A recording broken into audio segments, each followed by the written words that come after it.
Tudo bem? Tudo, e você? Tudo bom, que prazer Tirando ter tudo que você. tá ruim, tá tudo bom. Como é que tá essa correria que eu falo correria tipo pique no lugar, né? Uma loucura, gente. Nunca pensei que trabalhar em casa fosse ser tão louco. Podemos? Podemos. Legal, então vamos lá.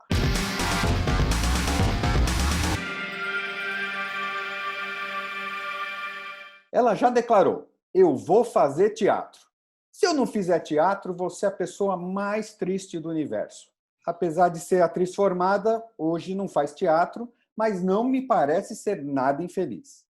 Ela também tem uma voz marcante, cheia de personalidade. Respira música por todos os poros, mas não é cantora. Mas ela é sim uma das jornalistas musicais mais inquietas, competentes e respeitadas por colegas e artistas do nosso país. Bem-vinda ao Convida 19, Roberta Martinelli. Nossa, adorei a introdução, já tô toda me achando. E é verdade, eu já declarei que eu ia ser atriz e que se eu não fosse atriz eu seria a pessoa mais infeliz do mundo. E eu não sou a pessoa mais infeliz do mundo e não sou atriz. Então o mundo muda muito, como nós estamos notando, né? Para todos os sentidos, infelizmente, mas muda muito. E a gente vai mudando e se adaptando a tudo isso.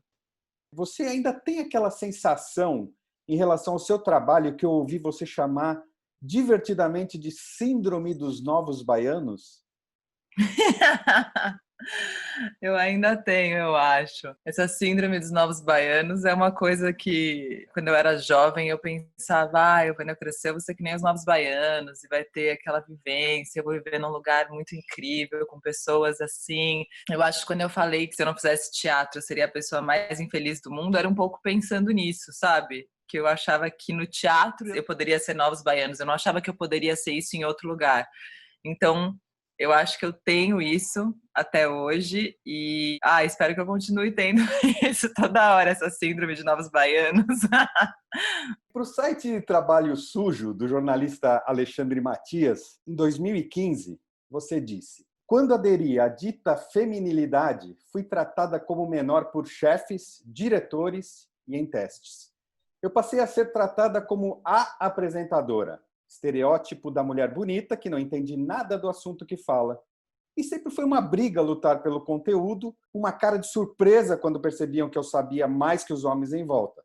Uma cara irritante de surpresa, mas que ao mesmo tempo me fazia sair orgulhosa. Pois bem, no Women's Music Event Awards by Vivo, em 2017, você foi indicada em duas categorias: radialista e jornalista musical.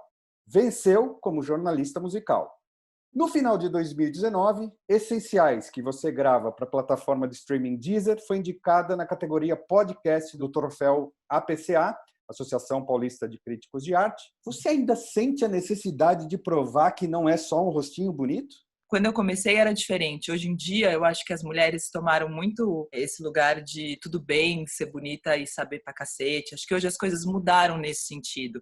Eu entrava na van com os jornalistas, eu ficava forçando um jeito de falar que nem era meu, porque eu achava que eu tinha que me enturmar com aquele pessoal, porque eles falavam assim, sabe?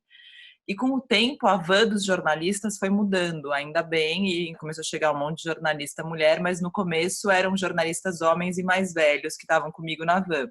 Então eu tinha essa necessidade muito. Depois é maluco isso, né? Porque você falou da PCA. Pô, a PCA esse ano, que é a Associação Paulista de Críticos de Arte, na categoria rádio, só indicou homem. Meu, não tem nenhuma apresentadora que possa ser indicada, nenhuma produtora de podcast. Tinha o meu e o Esquizofrenóias, eram dois podcasts apresentados por mulheres, os outros três eram de homens, mas os vencedores foram todos homens, e todo ano isso se repete na PCA. Quando a gente fala disso, a gente está falando também de quem faz o júri, né? Os júris são formados essencialmente por homens. Eu sempre quis ganhar a PCA de rádio, é o sonho da minha vida. Eu falo todo ano, desde 2009, quando eu estreiei o Cultura Livre na Rádio Cultura M, que eu ia ganhar a PCA. Todo ano, pessoal, esse ano a Roberta ganha a revelação. Enrolava isso, meus chefes, o pessoal ficava, esse ano é você que vai ganhar a revelação. E nunca, nunca, nunca. Tava com isso aqui. Aí em 2014, eu fui indicada a PCA de melhor programa de televisão, que para mim Nunca imaginei, porque o de televisão é tipo, você concorre, sei lá, com Bial, com não sei o quê. Então, eu tava na minha casa, nunca vou esquecer. E de repente apareceu um Google Alerta, que saiu tipo 1 e pouco da manhã. Ultra Livre indicado o melhor programa de televisão. Eu acordei o Pedro, que é meu companheiro, e falei, Pedro, vê se é verdade isso, vê se é verdade. É isso, Cultura Livre tá indicado. Eu fiquei tão feliz, tão feliz, tão feliz. Depois eu nem ganhei, perdi pro, sei lá, nem lembro pra quem que eu perdi. E aí, depois disso, sempre quis rádio. Eu falava, não, gente, de TV eu fico feliz de ter sido indicada, mas eu merecia ganhar de rádio. Eu acho que eu merecia. Aí, a louca, sabe? Eu acho que eu mereço ganhar um de rádio. Aí, me chamaram para fazer parte do júri da PCA em música. E aí eu falei, será que eu vou? Porque se eu estiver lá, talvez eu não ganhe a PCA nunca. Porque talvez fique numa situação. Aí eu perguntei pro presidente, falei, olha, se eu for júri, eu posso ganhar o outro PCA? E ele falou, pode, claro, tem nada a ver uma coisa com a outra. Eu falei, tá bom, então eu vou. Entrei. No que eu entrei, no dia ali da votação, eu saquei na saída ali, eu falei, putz, eles não me indicaram porque eu tô aqui. E saí fora por causa disso, achando que eu ia ser indicada a apresentadora de programa de rádio. Aí foi o podcast que eu faço que foi indicado. Também, eu acho que ele merece, mas o que eu mereço mesmo é o de rádio, que eu não ganho, nem sou indicada nunca. Eu vou fazer uma previsão aqui e você vai lembrar de mim. No ano que você ganhar a PCA, você vai conseguir entrevistar o Chico. Será? Não, o Chico Buarque é mais do que ganhar a PCA. Eu fico falando pro meu chefe, se eu ganhar agora eu nem vou, não vou, tô brava, não vou. Ele fica, Roberto, eu falo, não vou. E se eu for, eu vou falar que nananana. Ele fica morrendo de rir de mim. Mas eu prefiro entrevistar o Chico que ganhar a PCA. A internet acabou com a dependência dos músicos em relação às gravadoras para aparecer e trouxe uma leva de artistas empreendedores que se desdobram para fazer seus projetos acontecerem. Ao mesmo tempo, a oferta de conteúdo é tanta que é facinho ficar incógnito e se perder no meio dessa floresta. Eu queria que você avaliasse o seguinte: o grau de adaptação dos nossos artistas num momento como esse, se tem gente se dando bem com essa quarentena, e como que você faz para não se perder no meio dessa oferta de conteúdo? Porque a sua profissão é essa busca, né? Criou-se um novo jeito de fazer show e todo mundo está criando coisas e acho que tem gente se dando muito bem nesse novo lugar e acho legal isso, acho bom ver gente inventando novas maneiras de fazer e como fazer isso. Fico vendo também muita gente que não quer fazer e tudo bem também não querer. Eu acho que é isso. A gente está num momento tão complicado e tão chato que se você quer compor e lançar um disco como a Adriana Calcanhoto fez, maravilhoso. Se você quiser ficar em casa tocando e não quiser falar com ninguém, maravilhoso também, se você puder. Então, acho que cada um sabe o que faz e não estamos aqui para julgar. Cada um está se virando como consegue. Mas como fazer para não se perder neste mar de lives e de coisas? São muito conectadinha, assim, eu fico vendo tudo. Toda vez que eu entro no Instagram e tem, sei lá, 7 milhões de lives acontecendo, eu clico em uma e vou indo tipo canal, sabe? Olha essa, um pouquinho dessa, um pouquinho dessa, um pouquinho dessa. Eu acho maravilhoso que tem uma oferta gigante pra gente poder escolher o que ver, se curte ou se não curte, e descobrindo novas maneiras também, porque eu acho que a gente tá muito live, muito show, mas tem outras coisas acontecendo. Eu vi um grupo de teatro que chama Magilute, que é um grupo de Pernambuco, que eles estão fazendo um experimento cênico muito legal. Você se inscreve, paga o ingresso, eles te ligam, te mandam um WhatsApp, é uma coisa que vai rolando por WhatsApp, sabe? Como se você estivesse numa historinha de amor. É a peça de teatro que eles inventaram. Eu falo, pô, legal, em vez de separar uma câmera e fazer uma peça, muita gente discutindo se teatro vai ser possível ou não via live, os caras foram lá e inventaram um outro tipo de dramaturgia que envolve WhatsApp, eles ligam. Eu tô fazendo um curso de ler e escrever com Cada Volpato, muito legal, que ele manda um podcast semanal contando alguma coisa, falando de um escritor, propõe um exercício, e eu tô meio buscando essas novas coisas e essas pessoas que estão criando esses mundos paralelos. Enfim, acho que tem grandes momentos de criação no meio disso tudo. Uma vez, conversando com o apresentador André Vasco, ele comentou como ficava incomodado quando na apresentação de projetos musicais houve argumentos como música não dá audiência. As lives nessa pandemia estão mostrando o contrário? Eu acho que a música, ela dá audiência quando ela tá com outras coisas, né? Por exemplo, o Som a Pino no Eldorado, quando ele entrou na programação da rádio, a audiência, tipo, que era, sei lá, um número X, quadriplicou em muito pouco tempo. Muitas vezes ele é líder de audiência, e para mim é muito óbvio, porque as outras rádios têm uma grande maioria, uma programação igual, uma programação homogênea, que mostra as mesmas coisas e as mesmas bandas, e não toca muita novidade. Quando chega um programa que toca músicas sem jabá, sem essas outras questões, eu acho que é claro que muita gente vai ouvir. Muita gente, quanta, talvez não seja um número, sei lá, que uma Rede Globo deseja, mas é um número que eu acho muito bom e que acho que atinge muita gente. Então, talvez o que não dê audiência é tocar a mesma coisa que todo mundo toca. Não sei. Tudo dá audiência de alguma maneira, tem que saber fazer, né? O Cultura Livre é um programa barato para os modos de televisão, mas é um programa que não se investe mais dinheiro do que ele tem, porque não vai dar retorno. E é claro que não vai dar tanto retorno quanto levar o Lobão no Roda Viva, né? E o Lobão no Roda Viva é música? É música, de alguma maneira, né? E vai dar audiência. Levar o Chico Buarque daria audiência.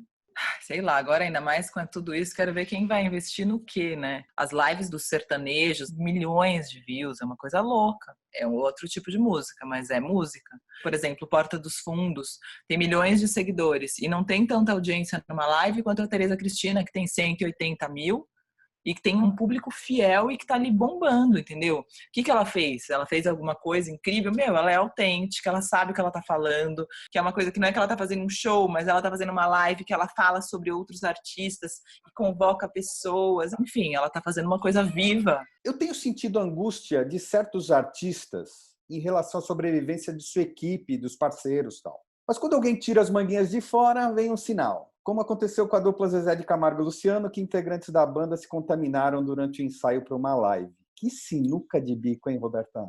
A gente está aprendendo a viver com tudo isso, né? O que eu acho que aconteceu agora foi que a gente passou um tempo em isolamento e acho que a gente vai ter que aprender a conviver com isso, porque essa doença vai demorar um tempo, pelo jeito, né? Então, começaram a ceder um pouquinho, assim, né? Tipo, vou encontrar um músico. E aí é isso, né? Essa doença assintomática pode acontecer de uma coisa dessas. O Mumuzinho também teve um problema. E, ao mesmo tempo, essas pessoas têm que trabalhar. Enfim, eu acho que o que tem que ser feito muito é, se for fazer um negócio desse, você tem que ficar 15 dias sozinho, isolado, sem sair nem para ir no supermercado. Se você quiser realmente encontrar alguém para tocar, mas tem que ser um acordo de vida entre as pessoas, né? Porque realmente a gente não pode vacilar nesse sentido. Eu vi muita gente que estava começando a fazer e que ia fazer umas com músicos já, que já recuaram e falaram, não vamos fazer cada um da sua casa, porque é perigoso ainda e o problema é muito maior do que a solução que ele pode causar. Então, eu acho que ainda é algo a se pensar, essas furadinhas de isolamento.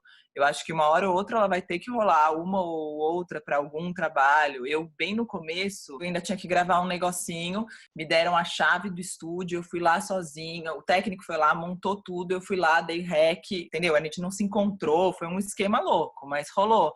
Então, acho que a gente tem que ir adaptando para não colocar ninguém em risco nessas situações. E essa situação também da equipe técnica, né? Porque os artistas podem fazer as lives.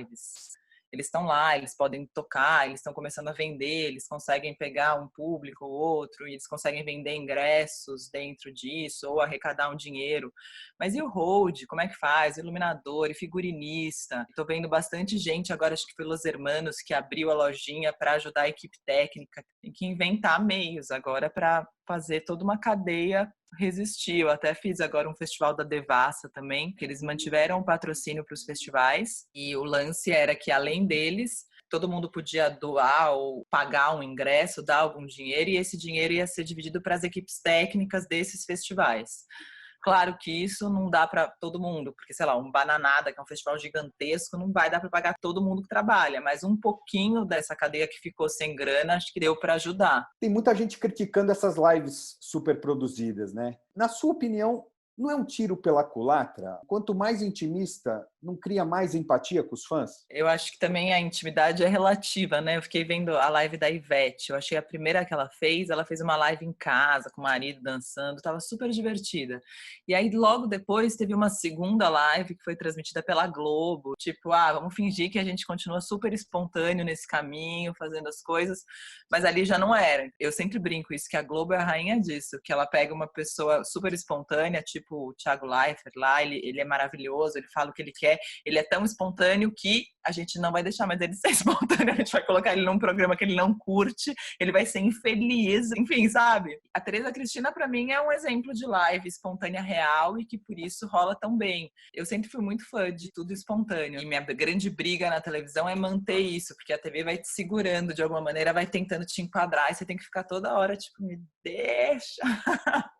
E, por exemplo, em casa, eu tenho uma persona pública, digo, né? Claro que eu sou eu, mas tem um eu mais legal que aparece na TV do que o eu que tá aqui em casa toda hora. Quando você começa a fazer live, começa a trabalhar, começa a fazer as coisas de casa, o que acontece é que essas duas pessoas se fundem, né?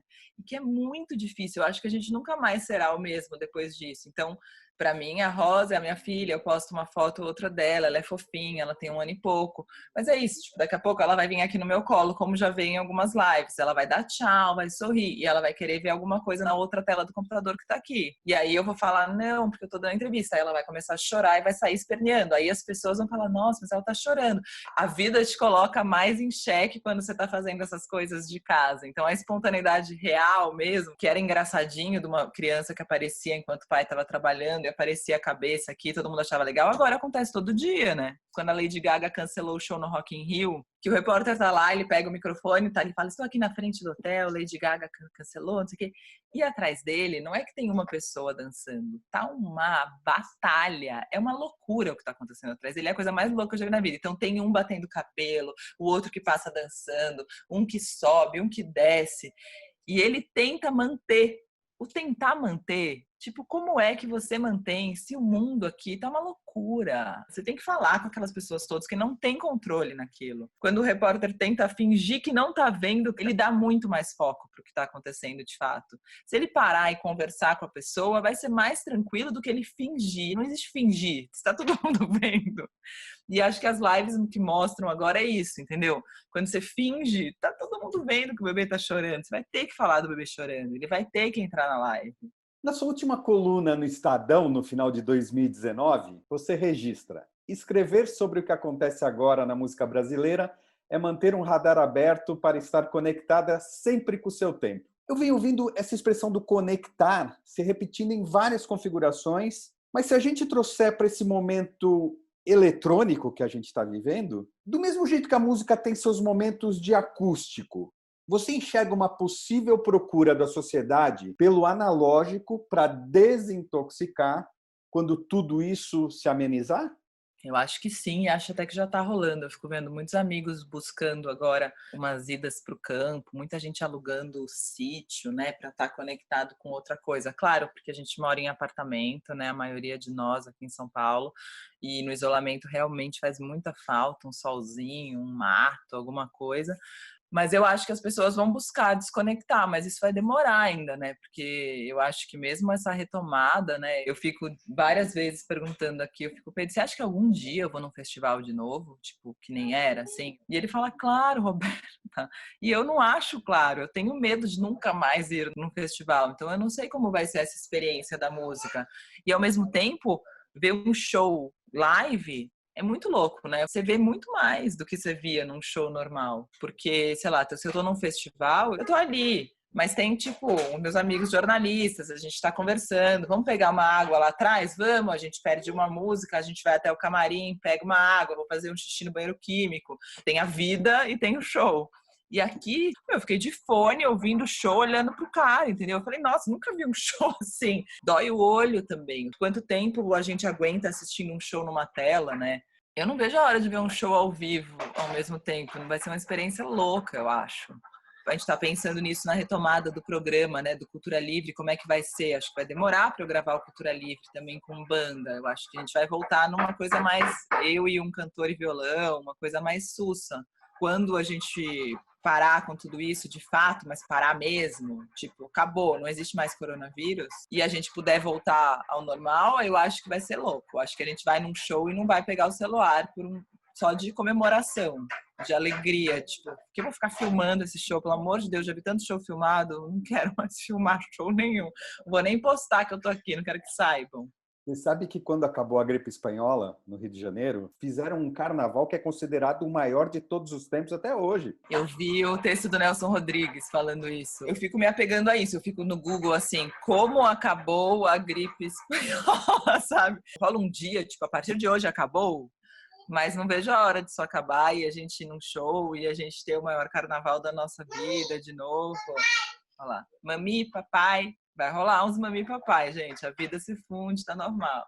Aqueles shows onde as pessoas ficavam em pé, extremamente coladas. Não tem simplesmente como espaçar, né? Como um teatro que a gente viu em Berlim, que os caras estão voltando e separaram as cadeiras, tal, e tem uma nova configuração de 700 lugares, veio para 200 e tal. Mas no próximo capítulo, vai ser uma questão de adaptação ou nós vamos precisar de uma transformação radical de comportamento? Eu acho que se a gente tiver que conviver com o vírus, aí vai ser muito louco, porque eu aí acho que a conta não fecha para as artes, né? Fazer um show num teatro de 100 lugares, com 20 lugares, a conta não vai fechar. Então aí vai precisar de marcas, vai precisar de patrocínio o tempo inteiro, e aí não sei a quem interessa esse patrocínio na real, né? Eu vi um vídeo agora de uma rave, alguém postou, nem lembro quem era, tipo, era um monte de quadradinho, o DJ tocando e cada um dançando num quadrado. Acho louco a gente ter que fazer um festival e ficar cada um num quadrado, que vai acontecer de pouco a pouco. Vão ter as lives com as bandas reunidas quando começar a afrouxar um pouco mais. Depois, talvez, a live num lugar de shows com pouca gente, com transmissão, como o Kiko Dinucci fez lá na casa de Francisca, logo no comecinho, quando ainda não estava o isolamento decretado, ele fez uma live sem público, super bonita. Show no Sesc, por exemplo, talvez, já que tem mais dinheiro ali, consegue pagar e resolver com pouca gente. Porque um festival, de fato, eu acho impossível de fazer. Um festival com um distanciamento social, eu acho que o mundo me surpreenda, assim, e me prove de que é possível fazer isso, mas não sei se é possível. Mas eu quero ir num festival.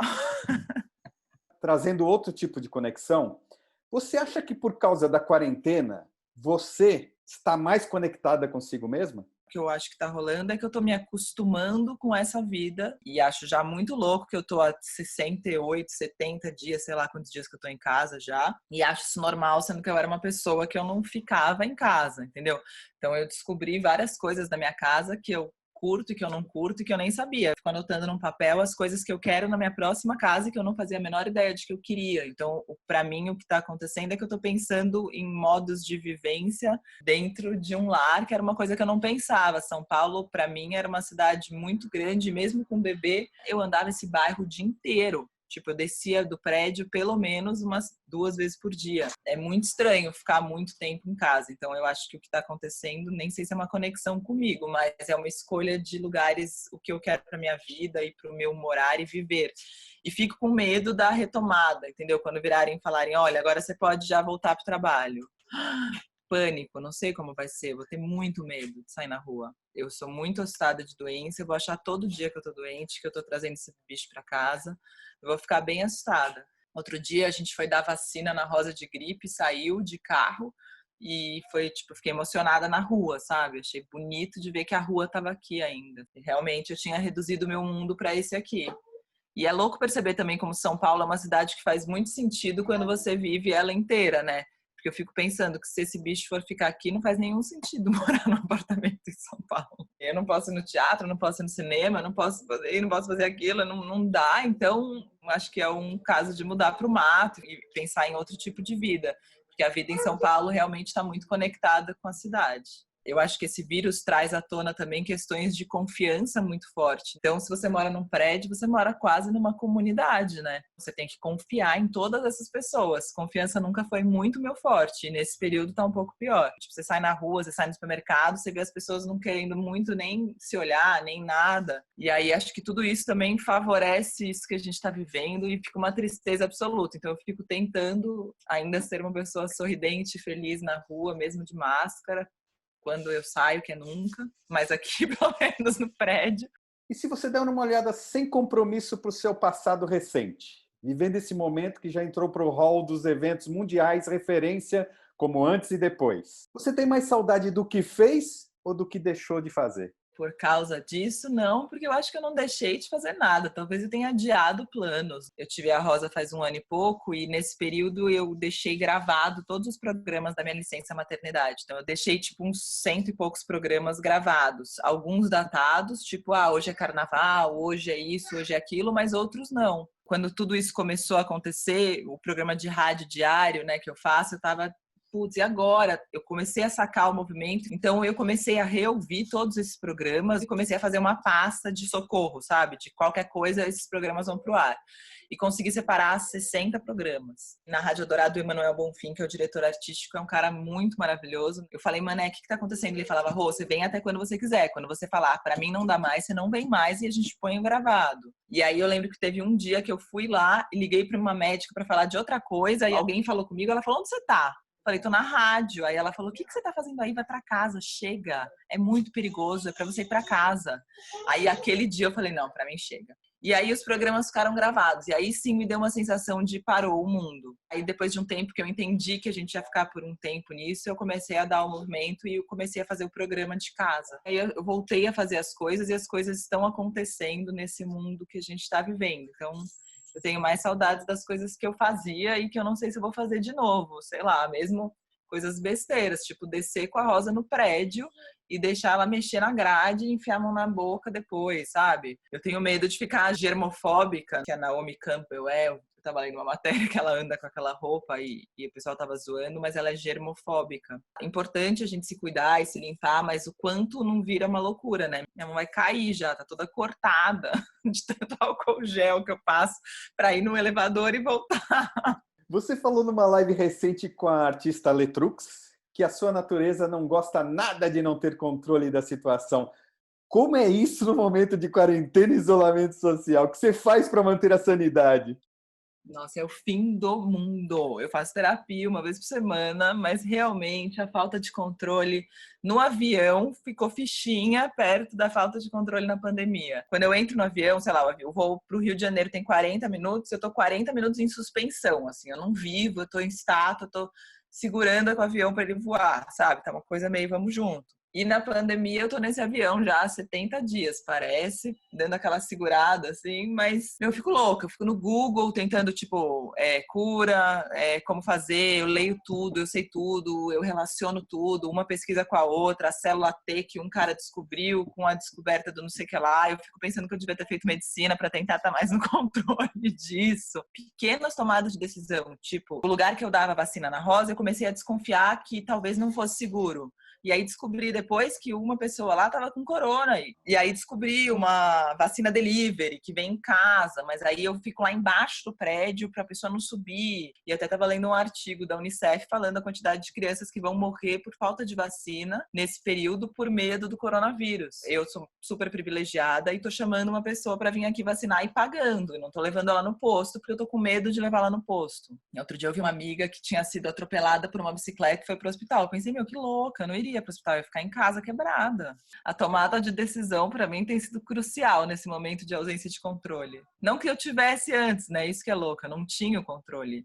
Mas pelo menos eu achava que tinha. Agora eu tenho absoluta certeza de que eu não tenho. Talvez esse é o pior, é escancarar minha falta de controle. A gente falou na Letrux, ela faz parte do Acorda Amor, projeto musical que você faz a direção artística. E numa entrevista ao blog Discografia, você definiu o repertório como músicas com gritos entalados. Estamos num momento mais propício do que nunca para o espírito do Acorda Amor? O Acorda Amor surgiu em 2017. Putz, eu achava que era um projeto pontual e que ele cairia em desuso, porque eu tinha esperança ainda na humanidade, no mundo, mas infelizmente as coisas foram piorando, piorando, piorando. O repertório vai cada vez mais parecendo fazer mais sentido. Quando a gente lançou o disco do Acorda Amor pelo selo Sesc, eu falei isso, falei, gente, esse disco era um disco que eu preferia não lançar, eu preferia que a gente fizesse o menor sentido, mas infelizmente a gente gravou, pra vocês terem ideia de como tava. Lá vem ela, demorou para aparecer na live. Ai! Aê! Olha ela aqui. Oi, Rosa! Essa é a voz. Caramba! Até que enfim eu te conheci com esse bochechão. Pode, esse bochechão? Essa aqui ensaiou muito Acorda Amor na barriga, né? Ouviu muito Acorda Amor. Em 2017, a banda Láfia foi ao Cultura Livre, programa que você apresenta na TV Cultura, e uma parte da letra de uma música que criticava o governo de São Paulo na época foi cortada sem o seu conhecimento até o programa ir para o ar. Prontamente você se manifestou contra a atitude do canal. Não tem como separar arte de política. Quando se faz arte, se faz política também. Recentemente, a atriz Letícia Sabatella também acusou a TV Brasil de censura pelo seu posicionamento político, após substituírem uma exibição em sua homenagem que tinha sido anunciada. Mas, dia desses, o presidente da República mandou a imprensa calar a boca numa clara demonstração de desequilíbrio emocional. Você acredita que algum dia teremos um país que honrará fielmente a liberdade de expressão que diz defender? Nosso atual presidente está fazendo até um favor nesse sentido, porque eu acho que por muitos anos a gente teve uma coisa meio velada, meio ninguém fala sobre isso, mas os canais tinham um posicionamento político. Por exemplo, eu trabalho na TV Cultura há 11 anos já, e quando eu falava qualquer coisa, ficava todo mundo, nossa, mas você trabalha numa TV do governo do estado e você fala isso nas suas redes sociais. E eu falo, gente, minhas redes sociais são minhas redes sociais, eu falo isso e trabalho na TV do governo do estado, sim. Eu era jovem e não entendia muito como funcionavam as coisas. Então, acho que essa minha coragem tem um pouco de coragem de mérito, mas tem um pouco de ingenuidade do que era o meio. Talvez se eu começasse a trabalhar hoje numa televisão,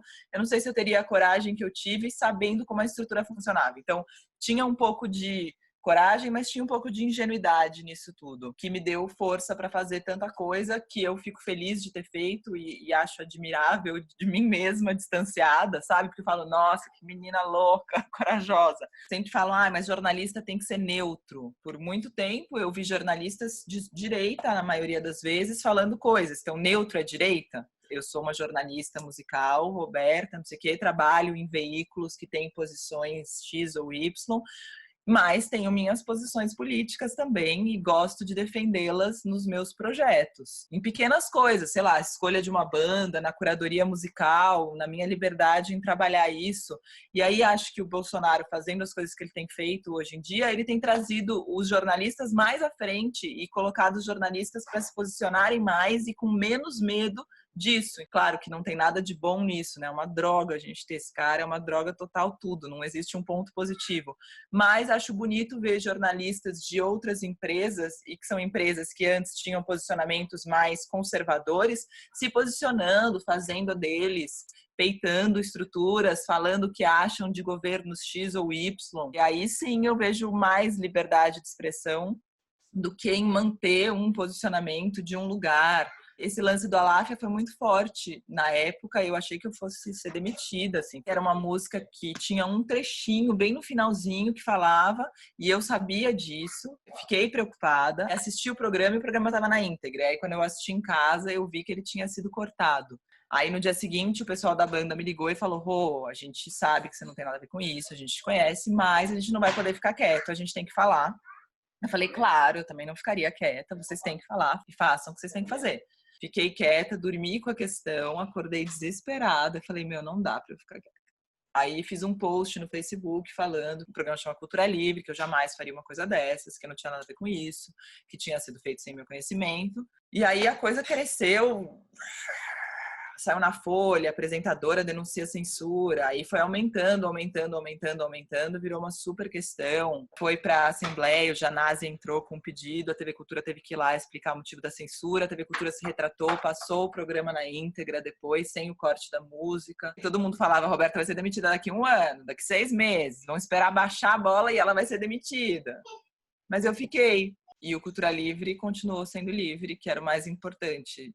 Do seu Instagram, dia desses, o coração oscila entre tristeza e esperança. 60 dias que metade da população fez isolamento e que da outra metade, alguns que podiam se acham superiores aos outros e não os respeitam. Meu pai veio na porta do meu prédio e ficou vendo minha filha da rua para matar saudades. Minha mãe janta no FaceTime com ela toda noite. E minha sogra implora para a gente encontrar com ela de tantas saudades, enquanto um vizinho insiste em fazer festinhas, outro em trazer amigos. Eu também quero. Enquanto eles fizerem isso, eu vou ter que esperar. Vamos nos cuidar, por favor. Tem muita gente morrendo. O que mais será preciso acontecer para que algumas pessoas demonstrem mais respeito pelo outro? Por muito tempo eu achei, durante eleições, tentei convencer, eu tento argumentos, mas eu fico achando realmente que existe uma divisão mesmo. As pessoas que mudaram de ideia, maravilhosas, sejam bem-vindas, assim. Foi um caos o que fizeram, mas que bom que vocês mudaram de ideia e acho que a gente tem que receber e falar bem aí, é isso mesmo. Mas uma pessoa que votou nesse cara e que confia nele, que faz as coisas que ele topa e que está querendo.